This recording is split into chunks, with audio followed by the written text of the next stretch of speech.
Hey y'all, what's up? What's up? This is Marshelle, your host of Tap Talk with Marshelle, and I am here with my homie RhymSter, who is our guest today. Good. How you doing, RhymSter? Pretty good. Recovering. Good. Where you been?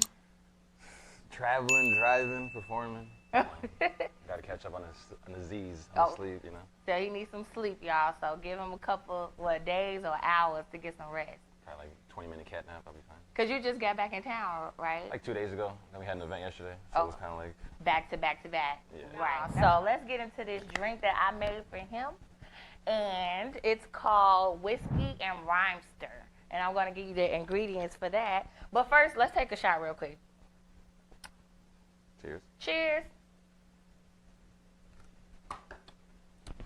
Ooh, yeah. The first ingredient is orgeat. Oh, I don't know if I'm saying it right, y'all, so fuck it. But it's like an almond simple syrup. So I'm only putting just a little bit in this because we're having whiskey, and I don't want it to be too sweet. So just a dab of that. A little ginger ale. You like ginger ale? Enough for two. And I got us some Maker's Mark whiskey, which will be going in. The good stuff. Yeah, man. So first I'm going to shake this up and just pour that in both our glasses. So this is a whiskey and RhymSter. Cheers.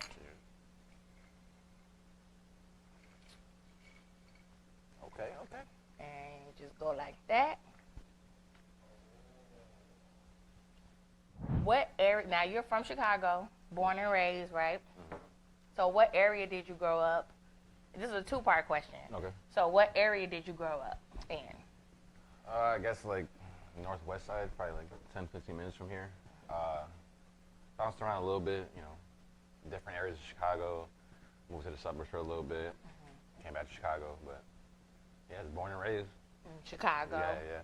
And a fun fact, me and RhymSter went to school together, so we went to Triton College together. Shout out to Triton College. I drove by the other day. Oh, really? Yeah.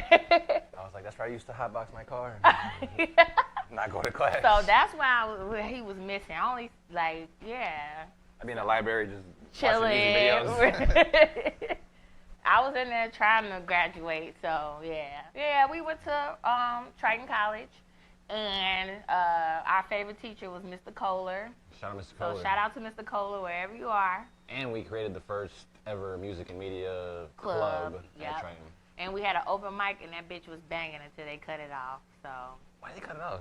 cut it off because we was popular, and other clubs wasn't. Oh man. Yeah. I totally forgot about that.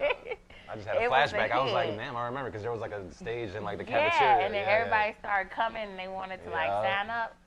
But anyways, we're here now. RhymSter is doing big Haters, things, and haters. we're about to get into some more questions. What was 10-year-old RhymSter like? What did you do? What was you doing? What? I think 10-year-old RhymSter was playing the accordion and doing recitals and competitions against like high school kids. Really? You know how to play the accordion? I used to know. I say in them laughed like, if we could find an accordion, we're gonna give it to you and like play it. But yeah, I used to like take lessons like 3-4 times a week. Why the accordion? I have no idea to this day. I don't know who put an accordion in my hand, but yeah, I was actually I guess competing against like older kids, and I was winning first, second, third place, stuff So like you that. was up there dueling with them, like. Yeah, and then yeah, because it's like it was like you all played the same piece of music, but whoever plays it like the best. Okay. So that was the way it was, and then I think after that is like when I started getting into the sports, and then I put the accordion down. Okay. I actually saw the accordion. I don't know if it's still in my mom's garage. If it is, that'd be crazy. But it's like so small, like my arms, you know. And it's like great because it's like a piano on one side, and I forget what they call the other And then side. like the little So the you got compression. yeah. But the thing is like you got to be able to. Your right and left hand are doing two different things. Okay. So if I can unlock that part of my brain again, then I'll pick up an accordion. Okay, so how did you get started in the music industry? Like, what gravitated you towards music, other than just playing music when you was like earlier on? Yeah. But yeah, how did you get started in that? Well, I always been into music, just from a young age. I think it bred me without knowing, because I listened to so much music from Spanish to jazz, hip hop, all kinds of hip hop, all kinds of old schools. The list just goes on and on. I like my senior year, I was just slacking. I really didn't care. And I would just write, you know, like rhymes in my notebook, just with my friends messing around. I'd freestyle a little bit, like with these kids I used to hang out with, play basketball. They were not that good at freestyling, but it was just funny to see, you know. So I would do that, and then as I got out of high school, going to college, and then it just the passion just kept growing and growing, and it's crazy. I grew more into it, and then I kind of grew apart from like friends that I had at the time because like they just weren't into it. Yeah. So I mean that happens and stuff. I just kept doing it, and then you know I met like Will Bolanos. Actually, it was crazy. I've known Will through like high school parties and stuff. We always see each other, know each other, but we never like really knew each other until like you know we started hanging out through another mutual friend, and then his vision started lining up with mine, and then that's when we started taking you know Ever Evolved way more serious. Okay. And that will actually be my next question for you. So tell us about your brand and business, Ever Evolve. Like, what does it offer to the public? Ever Evolve is a collective of individual members working towards a united goal. I always describe it as like it's like the Avengers. Like everyone's their own superhero or villain, but when they come together, it's something special. The purpose is to provide opportunities not only for us, but like for other artists, creatives, whether it be like in the studio, whether it be in events. Because I mean, I've been out here as an artist, and I've seen the pay to play, the promoters bullshit, and there's just so much. It's not even just Chicago. It's anywhere you go. People trying to finesse kids, adults, whoever, who are like really trying to put their all into something. So our thing is giving back, and I mean whether there's 10 people in the crowd, 100, 200, 300, it's like we're going to provide you a platform and stuff because everybody got to start somewhere. Exactly. You know, so our goal is to just push the Chicago culture, to push the Chicago brand of ourselves, but also put other people on. Like, no one can really say that we're like selfish because at a lot of our events, we don't even truly like perform. If I do, it's like a song or somebody do a song, but we're mostly hosting and curating, where a lot of events I see is like all about the person or group that booked that event. It's like, no, we want to give opportunities like, I just mentioned Milwaukee to Scotty. So basically, we bring Chicago artists to Milwaukee for free. All they got to do is pay for gas, whatever, to get themselves there. And then we bring Milwaukee artists to Chicago. Shot Native Entertainment, they just got to do a show in Florida, Miami, and then West Palm Beach. Shout out to y'all. Shit's Podcast, Monsoon, Bubba, they went out there too. So, I mean, who really out here providing opportunities to people to go to places, and I'm not asking you for $500. Exactly. Because a lot of people do want you to pay their rent. Oh, somebody offered me $1,000 for 7 minutes. Exactly. And that's not even like cool, because I actually used to work for people like that, and it was horrible. Like, so I think that's not fair for people to like have talent and art and creativity and get scammed for the money. What's also that people got to wake up and realize like what's going on. Like I tell people like, yo, greatness doesn't pay the bills. Right. You know, so you have to find a way as an artist to have multiple incomes and outlets. Like streaming money is the slowest money possible. So like if your merch game ain't up, if you're not throwing your own events, if you're not songwriting features, like, you know, if you're hanging on, or you're hanging on a prayer, you're living on a prayer, like some Bon Jovi stuff. Living on a prayer. So I just want to educate artists out here to be like, you know, your rapping might take off later, but you need to find other skills within the music industry or something that if you truly feel passionate about it, that you can attack while building up your catalog and doing what you do. But, you know, I tell people like, yeah, social media is a tool, but the reason like I'm able to travel and do everything with my team is because like, we're actually out here, we actually network with people, we talk to people, we talk to business owners, all that. I'm not saying every time it's all sunshine and stuff, right? Because you know, sometimes you get yeses, sometimes you get no's. Yeah, and you know, you might go a different state, and it might just, you know, you're gonna run into a bunch of speed bumps and stuff. But it's how you endure it, how you learn from it, and how you go about it and stuff. So that's what I would say. Ever Evolve's goal is Ever Evolve. And the thing is, we're not a label. Everybody thinks we're a label. But shout out to C-Mac because he calls us the Academy. Okay. So it's an institution. It's basically like almost like I like thinking of it like as a school where it's like you come through, you learn, and what you decide to do. If you want to go off and do your own thing, blessings, man. Like, you do your own thing. If you want to, you know, stick around, blessings. But I've seen so many people come through the doors, and they were artists, and now they're engineers or producers. Like our interns, Lazy, Oslin, OG Black Man. Like now they're producing a lot of their own beats. They're going crazy. They're learning about the business. Shout out Leak and Larson. You know, they got their own studio in this building now. They used to be my clients, but now they got their own thing. So it's like, and I could tell like we inspire them, and they inspire me because I see them what they're doing. I was like, okay, cool. So if we can keep pushing this agenda towards just the world, it'd be like, yo, dive in, and like, yeah, it's scary sometimes, but like if you don't do it, you don't want to regret it later. You will never learn. Yeah, Exactly. Yeah. You got to learn through experience, and RhymSter can definitely help you. So shout out to Every Evolve. Like, real talk, do you charge for your knowledge? Not really. I mean, if you want me to like help you Or like they set can up a huge donate. event or something, yeah, people can donate. But like, if I rock with someone and I see like the passage there, like I'll give them the bullet points and notes to be like, okay, you can take it from here. But if they need help like further like setting up an event, like they can hire me to do it. But a lot of times like game is free. Like knowledge is power. So if I pass on knowledge to somebody, like who knows what they're gonna do with it, and at the end of the day, like you're always gonna remember where you got that knowledge from. Exactly. And definitely, I always believe in like supporting people that support you. Like, give that shine to people that shine you. So throw that energy back, and that's how you get your blessings. Like, don't ever try to shade. Mm-hmm. Like, just help. We are trying to help each other. So yeah. How do you feel about the music scene? This is another two-part question. Okay. How do you feel about the music scene in Chicago right now? What's going on, like, with the music scene? I feel there is like not a weirdness, but just like a confusion, because I see somebody post. I actually got like in a big debate argument on Instagram. I see somebody post like, "Oh well, there's nobody coming out of Chicago. It's so dry. This, that, and the third." But then the person who tweeted that like only listens to like 3 artists in Chicago. Okay, and I think I know you talking about. And I'm like, I posted. I'm like, well, I'm sad that you have this, point of view. But it's like if you truly were in the scene like that, you would see that there's countless artists out here, independent artists. Now, don't get me wrong, there's like tiers to Chicago where like I can name you 20 artists who are really like doing some stuff. I can name you 20 artists who are like doing it, but they got to put in that next gear, and then the ones who are like almost like dipping their foot in the pool type stuff, So I think Chicago has the potential to take over the music scene for the next like 20, 25 years, because like music is in cycles. So it's like at one point in time, like California was the hottest thing. Then it was New York, then So it's like we have everything here in Chicago that can get us to where we need to be.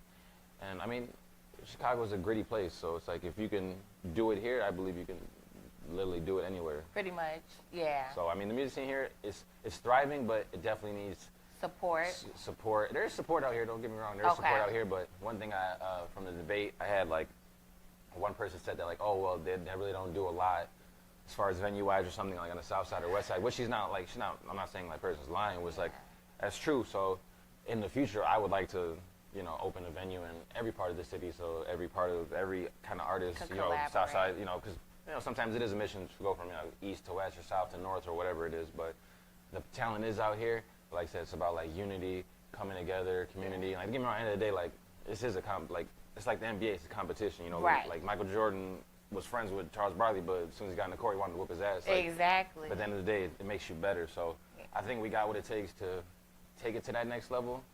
And I'm happy to be in the Chicago scene. And me too. I really don't like I gotta leave Chicago to blow up. Like, no, you can leave. You can leave to plant seeds in other places. But if Chicago is your foundation and your base, like always have that like in your heart and in your mind and stuff. So.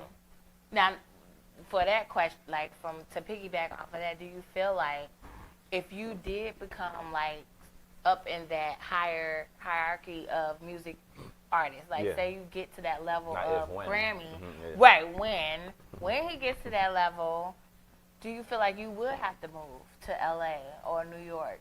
Like, Kanye. I don't necessarily feel like I have to move there. If anything, I'm going to move somewhere private and off the grid, But no, Chicago is my foundation, my base, and even if I ever decide to move with my family, I will always be back here. I will always use Chicago as the base foundation for my businesses, for my organizations, and then branch out from there. So it's like Chicago will always be home base, no matter what. Yeah, no matter what. Okay. So, yeah. Okay. And how do you feel about the music industry now, like in that higher platform with what's going on right now?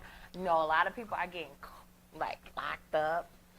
And I don't want to say too much about that, but it's kind of like the hip hop scene is it's always kind of been like that if you think about it.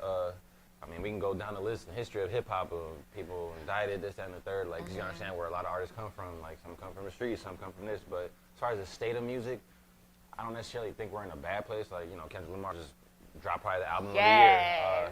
But there's a lot of I listened to it. Yeah, it's dope. There's a lot of promising talent, I think, and like with the whole Griselda, like lyricism is really coming back. You can see, even in the trap rappers, like the last Future album, like that's probably the most lyrical I've heard Future, and that's the least auto tune I've heard Future, and like he's snapping. Yeah. So I think the game right now is challenging artists to really step up their lyricism and catchiness. Because at the end of the day, like, you know, what do we call it, mumble rappers, they're always going to be here. You can go back in time, you can look at any era. Even in the golden era of hip-hop in the 90s, they had the corniest things or things that they were like, oh, this is whack. Every era has that, so it's just that social media makes it, you know, it's just all in your face or, you know, So, or not, or cancel culture now. Yeah, cancel culture. So I think hip-hop is in the state where it's like, is this going to be the next jazz? Is this going to be the next rock and roll? Like Pusha T said, he was like, you know, hip hop, we need our Rolling Stones, we need our acts who live to be 70, 80 years old and stuff. So, it's our time now. Because think about it now, I mean, you can argue that hip hop is the biggest genre in the world. You know, Kendrick Lamar is a Pulitzer Prize winner. Yeah. You know, Pusha T's making disses to McDonald's on an Arby's commercial. Like rap impacts the world.